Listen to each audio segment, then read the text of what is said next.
Hi friends, this is देवा सिंह और आप देख रहे हैं डेस्क।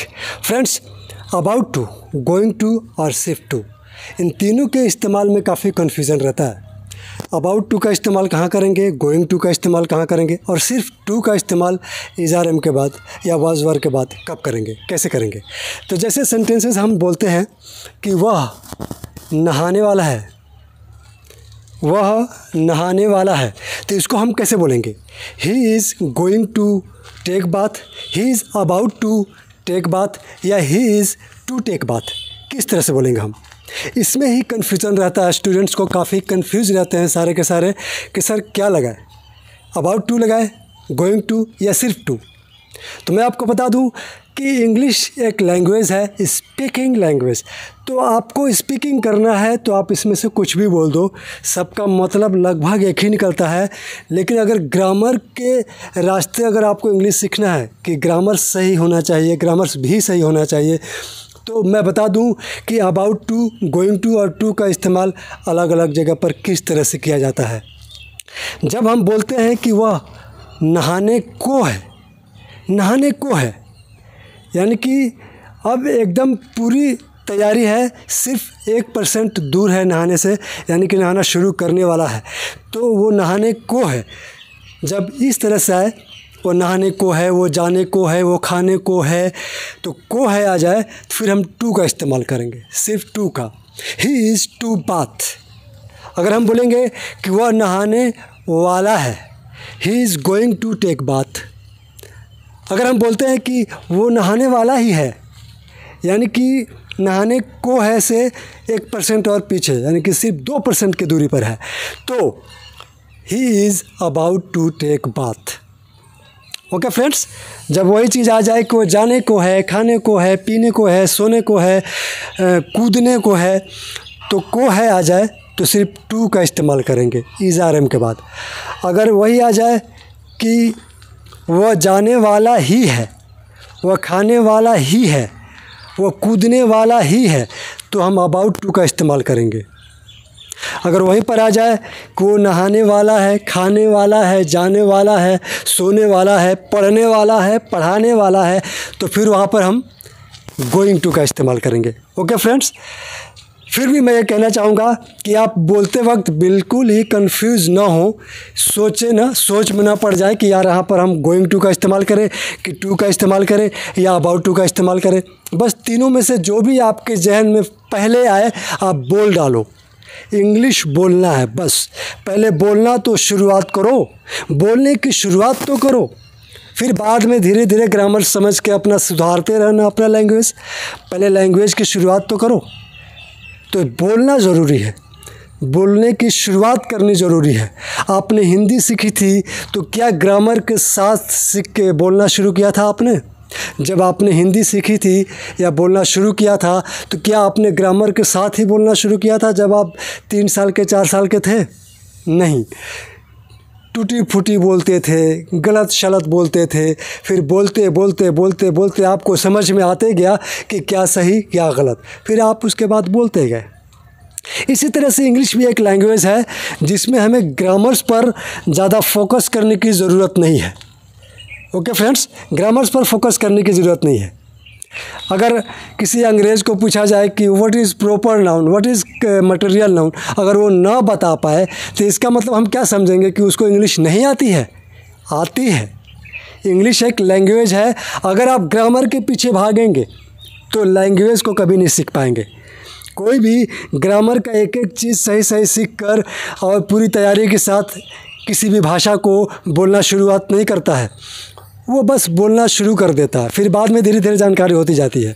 तो हम अबाउट टू, गोइंग टू और टू का इस्तेमाल सीख रहे थे, तो हम सेंटेंसेस की प्रैक्टिस करेंगे। मैंने आपको बता दिया कि अबाउट टू कहाँ, गोइंग टू कहाँ और टू कहाँ।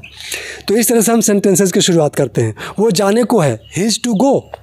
वे लोग आने को हैं, दे आर टू कम। मैं खाने को हूँ, आई एम टू ईट। वह बाज़ार जाने को है, he is to go to market. अब ऐसे ही सेंटेंस को हम इस तरह से बोलेंगे कि वो जाने वाला है, he is going to go. वह खाने वाला है, he is going to eat. वह नहाने वाला है, he is going to take bath. वह कूदने वाला है, he is going to jump. वह सोने वाला है, he is going to sleep. अगर इन सेंटेंस को हम बोलेंगे कि वह जाने वाला ही है, he is about to go. वह सोने वाला ही है, he is about to sleep.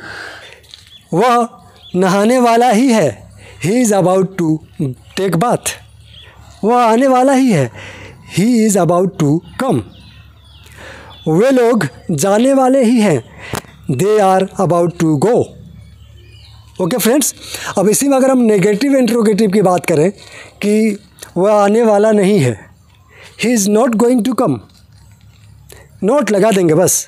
Simple फंडा है कि आप किसी भी सेंटेंस के नेगेटिव बनाने के लिए उसके हेल्पिंग वर्ब के बाद नॉट लगा दीजिए। इज़ारम है तो इज़ारम के बाद नॉट लगा दीजिए, वाज वर है तो वाज वर के बाद नॉट लगा दीजिए, शैल विल है तो शैल विल के बाद नॉट लगा दीजिए, हैज़ हैव है तो हैज़ हैव के बाद नॉट लगा दीजिए, बस बन गया नेगेटिव। और इंट्रोगेटिव जो क्या से शुरू होने वाले सेंटेंसेस होते हैं कि क्या वह नहाने वाला है, is he going to take bath, helping verb हम सबसे पहले लगा देंगे बस। बहुत ही सिंपल फंडा है कि इंट्रोगेटिव में जो सेंटेंस क्या से शुरू होते हैं उसका इंग्लिश बनाना हो तो उसका जो हेल्पिंग वर्ब है वो सबसे पहले बोलते हैं हम। अगर उसका हेल्पिंग वर्ब वाज वर है तो सबसे पहले हम वाज वर को बोलेंगे, इज़ारम है तो सबसे पहले हम इज़ारम को बोलेंगे, शैल विल है तो सबसे पहले हम शैल विल को बोलेंगे, हैज़ हैव है तो सबसे पहले हम हैज़ हैव को बोलेंगे। तो इसमें आज हम सीख रहे हैं अबाउट टू गोइंग टू। तो क्या वे लोग जाने वाले हैं, are they going to go. क्या वे लोग जाने ही वाले हैं, are they about to go. क्या वे लोग जाने को हैं, आर दे टू गो। बहुत ही सिंपल है फ्रेंड्स, आप क्रिएट कीजिए सेंटेंसेस। अब आपको समझ में आ गया होगा कि अबाउट टू, गोइंग टू और टू का इस्तेमाल हम कहाँ कहाँ करते हैं। बस ज़्यादा कंफ्यूज होने की ज़रूरत नहीं है।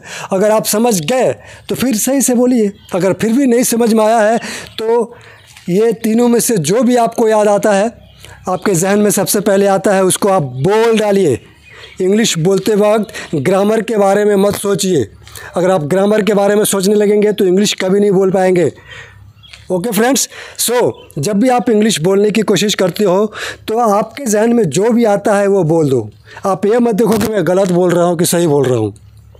बस धीरे धीरे बोलते बोलते बोलते बोलते बोलते बोलते आपको खुद ब खुद समझ में आने लगेगा कि मैं क्या गलत बोल रहा हूँ और क्या सही बोल रहा हूँ। और सीखने की जो प्रक्रिया है वो जारी रखो, सीखते रहो। स्ट्रक्चर्स सीखना बहुत ज़रूरी है। स्ट्रक्चर क्या होता है, जैसे मैंने आपको कहा कि वह जाने वाला है, he is going to go. वह नहाने वाला है, he is going to take bath. तो ये स्ट्रक्चर पता होना चाहिए कि ने वाला है, ने वाली है, ने वाले हैं अगर हो तो हम किस तरह से सेंटेंस को बनाते हैं, going to, about to, to लगाकर। तो ये स्ट्रक्चर पता होना चाहिए। बस स्ट्रक्चर आपके जहन में रहना चाहिए और उससे संबंधित सेंटेंस अगर आपके आते हैं बोलने के लिए, किसी से आप बात करने जाते हो, बोलने जाते हो कुछ, तो आप बोलो। ग्रामर पे फोकस मत करो। ओके फ्रेंड्स, ग्रामर थोड़ी बहुत ज़रूरी है। इज़ कहाँ लगता है, आर कहाँ लगता है, वॉज कहाँ लगता है, वर कहाँ लगता है, हैज़ कहाँ लगता है, हैव कहाँ लगता है, बस इसको जानना ज़रूरी है। यानी हेल्पिंग वर्ब का इस्तेमाल को जानना ज़रूरी है कि लड़के के लिए ही लगता है, लड़की के लिए शी लगता है। इन सब ग्रामर्स को जानना ज़रूरी है, जो बहुत ही सिंपल चीज़ है जानना। उसके बाद आप इंग्लिश बोलना शुरू कर दो, बस प्रैक्टिस करो। ओके फ्रेंड, तो मुझे विश्वास है कि आज आपका अबाउट टू, गोइंग टू और टू का कॉन्सेप्ट जो है बिल्कुल क्लियर हो गया होगा, कोई भी कन्फ्यूज़न बाकी नहीं रह गया होगा। तो वीडियो अच्छा लगने पर वीडियो को लाइक किया कीजिए और हाँ फ्रेंड्स, कमेंट ज़रूर किया कीजिए। आप लोग कमेंट नहीं करते हो। अगर आप सचमुच में इंग्लिश सीखना चाहते हो तो मेरे वीडियोस रोज़ देखिए और फॉलो कीजिए जो मैं कहता हूँ, उन बातों को अमल कीजिए उन पर, और बस प्रैक्टिस जारी रखिए। और अभी तक अगर आप नए हैं और अभी तक अगर आपने हमारे चैनल को सब्सक्राइब नहीं किया है तो हमारे चैनल को प्लीज़ सब्सक्राइब कर देना, बेल आइकन को क्लिक कर देना। Thanks for watching.